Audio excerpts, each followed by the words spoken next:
Le premier élément, c'était effectivement l'absence de concurrents. Alors évidemment, on peut se perdre en conjecture sur la question de savoir s'il n'y avait pas de concurrents parce que son élection était assurée et que donc personne ne voulait perdre son crédit politique dans une compétition perdue d'avance, ou bien si à l'inverse, c'est en l'absence d'autres concurrents valables que son élection a été facilitée. C'est difficile à dire, mais je pencherais plutôt pour la première solution, c'est-à-dire qu'il est quand même apparu assez rapidement en coulisses, parce qu'évidemment, ce sont des choses qui ne se font pas dans la presse, il y avait quand même un large consensus pour que le secrétaire général fasse un second mandat. Et dans ces conditions, il est un peu suicidaire pour d'autres candidats de chercher à se présenter. Une sorte de règle implicite qui veut que si le premier mandat se passe sans accroc majeur, on s'évite le travail politique et diplomatique considérable de faire émerger un nouveau candidat et on reconduit le sortant. Alors ça, c'est vraiment tout à fait une règle non écrite, mais je pense qu'il y a un peu de ça. Bien rappeler aussi qu'on est dans une logique de rotation géographique par continent et que donc il y a une sorte de droit avec tous les guillemets nécessaires lorsque un continent voit son tour venir, c'est possiblement pour 2 mandats et pas un seul, sauf encore une fois accident. Ici, il n'y a pas eu d'accident. Il y a eu des insatisfactions, et ça, on va y venir évidemment dans la suite de la conversation, il y a évidemment des critiques, mais pas d'accroc sérieux qui justifierait de ne pas le reconduire. Et dès lors que lui-même avait indiqué sa disponibilité, ce n'est pas très étonnant que les choses se soient passées ainsi.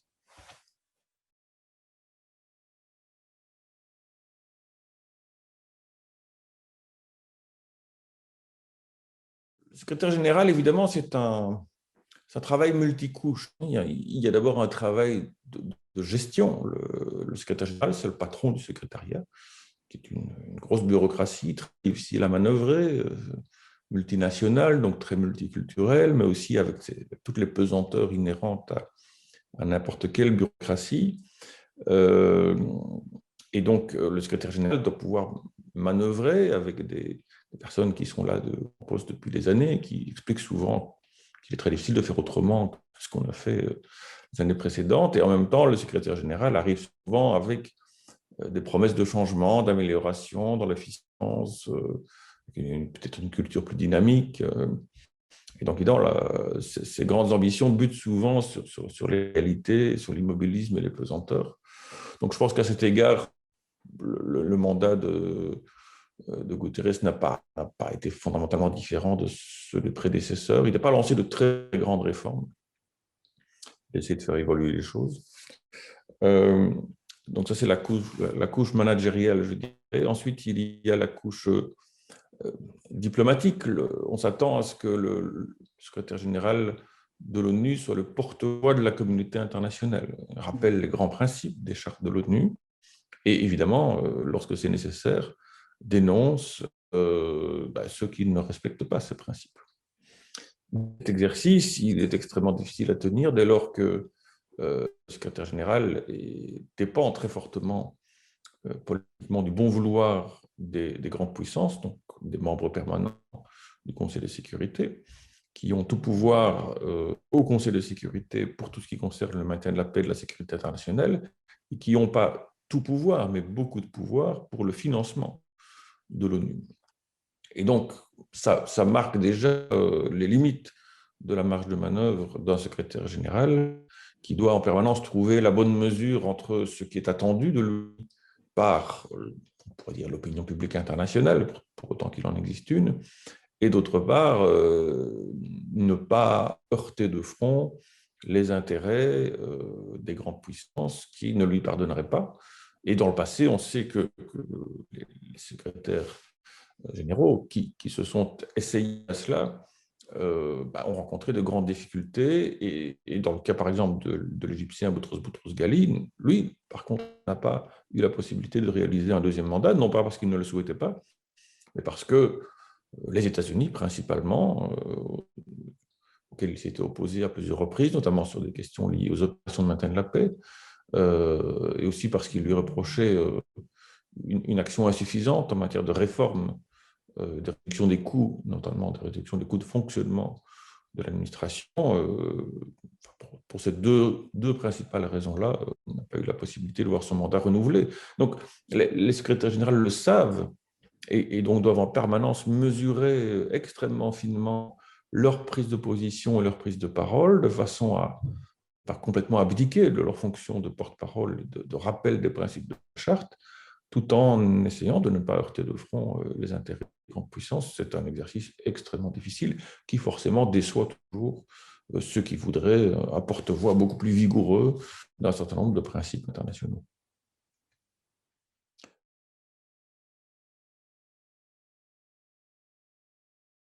Je pense qu'il y en a plusieurs, mais bon, pour ce qui nous intéresse ici dans le cadre de l'Observatoire, évidemment,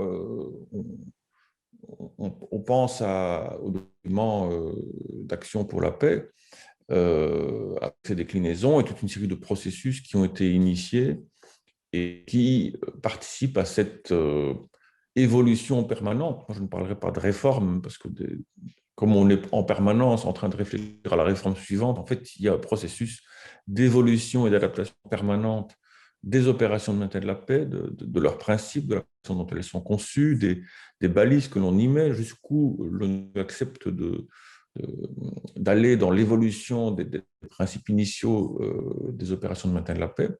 Donc, je pense que dans cet exercice, l'équipe actuelle a plutôt donné satisfaction parce que les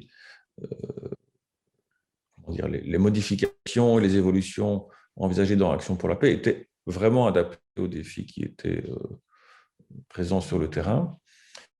Maintenant, ce n'est pas l'œuvre personnelle, donc on va lui attribuer la responsabilité politique, aussi bien quand c'est positif que quand c'est négatif. C'est toujours le secrétaire général qui doit assumer la responsabilité politique. Mais au quotidien, ce n'est évidemment pas Antonio Guterres lui-même qui pilote ces dossiers, c'est le secrétaire général aux opérations de maintien de la paix principalement, et puis les États membres, notamment ceux qui sont les plus actifs au sein du comité des 34, qui est le comité qui, au sein des Nations Unies, réfléchit et traite des questions des opérations de maintien de la paix. Mais voilà, si on fait le bilan du mandat, c'est ce qu'on retiendra du point de vue, je pense, de l'Observatoire. Mais si ce n'est pas la tâche principale, je pense qu'au quotidien, le secrétaire général s'occupe finalement assez peu des opérations de maintien de la paix, délègue la quasi-totalité de ces questions au secrétaire général adjoint en charge des opérations de maintien de la paix. Mais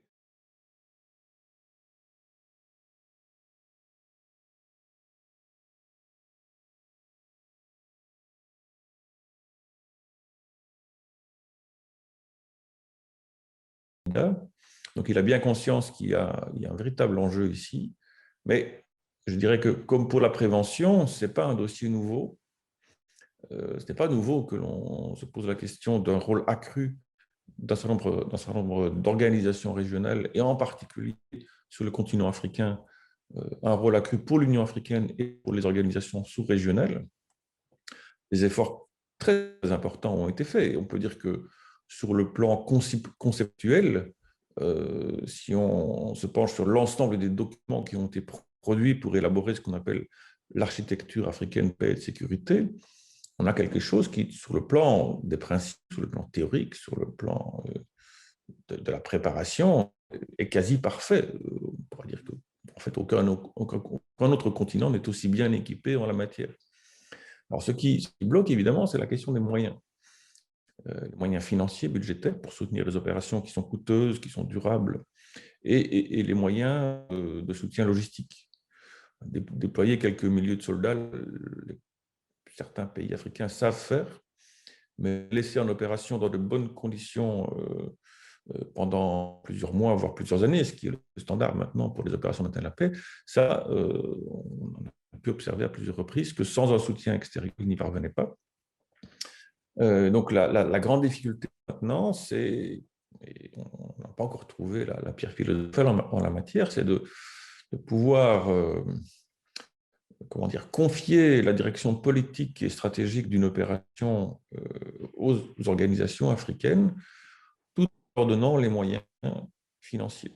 Jusqu'à présent, les bailleurs de fonds ont toujours voulu assortir la mise de fonds et le soutien budgétaire à un contrôle politique et stratégique, ce qui fait que, voilà, on a pu le voir en République centrafricaine, on a pu le voir à Mali, les projets initiaux de créer une force africaine ont toujours finalement été transformés en une opération de maintien de la paix de l'ONU, parce que dès lors que c'est le système de l'ONU, le système des contributions de l'ONU qui finance l'opération, alors les